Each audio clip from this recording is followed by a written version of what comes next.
Hey, my name is Sandeep Tekchandani. I'm the founder of Sandeep.mba and welcome to my GMAT video lesson. In this GMAT video lesson, we will learn decimals. Decimals are important because we use decimals every day while dealing with money, weight, length, and so on.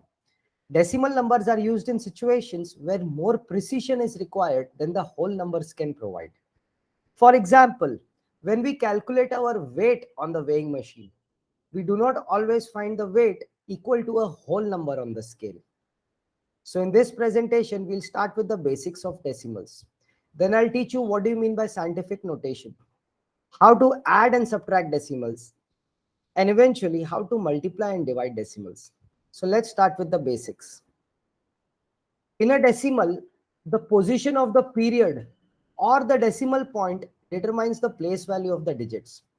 For example, in the number 7654.321, the number 7 is in the thousands place, 6 is in the hundreds place, 5 is in the tens place, 4 is in the units place, 3 is in the tenths place, 2 is in the hundreds place, and 1 is in the thousands place. Some more example, 0.321 is equals to 3 upon 10. I have divided the number 3 by 10 because you can observe that 3 is in the tenths place. Similarly, 2 will be divided by 100 because 2 is in the hundredths place, and 1 will be divided by 1000 because 1 is in the thousands place.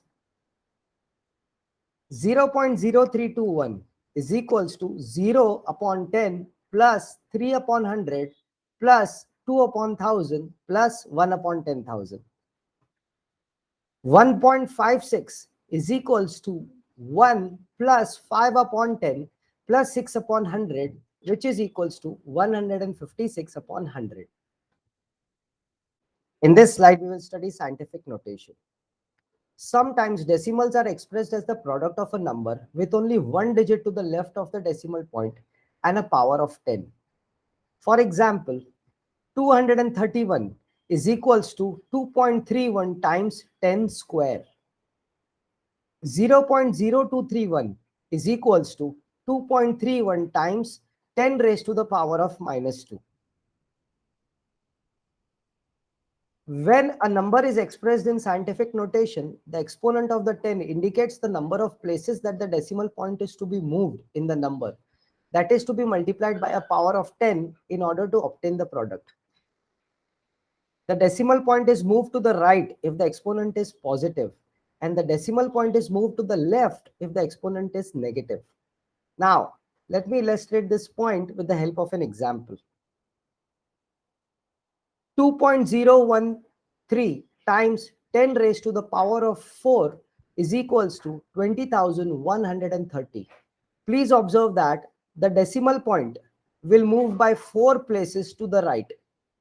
That is 1, 2, 3, and 4, and the answer will be equals to 20,130.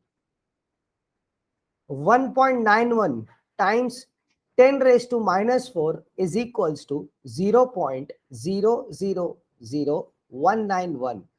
Please observe that the decimal point has moved by 4 places to the left.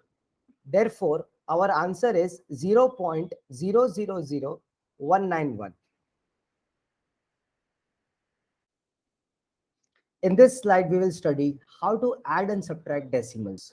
Decimals can be added or subtracted anytime, but they must follow certain rules. So let's take a look at the first rule.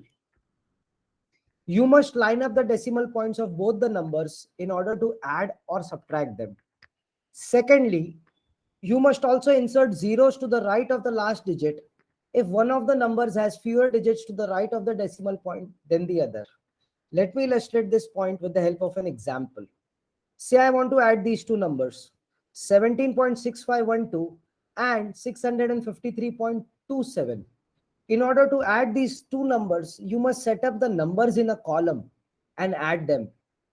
When I say that you must set up the numbers in a column and add them, I mean the units digit of the first number and the units digit of the second number must be in the same column. Similarly, the 10th digit of the first number and the 10th digit of the second number must be in the same column. Similarly, if you want to subtract these two numbers, you must set up the numbers in a column and then subtract them. You must take care of the following. The units digit of the first number and the units digit of the second number must be in the same column. The 10th digit of the first number and the 10th digit of the second number must also be in the same column. In this slide, we will study how to multiply decimals. You must multiply the numbers as if they were whole numbers. That is, you must consider the decimals as whole numbers. Ignore the decimal points. Then insert the decimal point in the product so that the number of digits to the right of the decimal point is equal to the sum of the numbers of digits to the right of the decimal points. Let me illustrate this point with the help of an example. Say I want to multiply these two numbers, 2.09 and 1.3.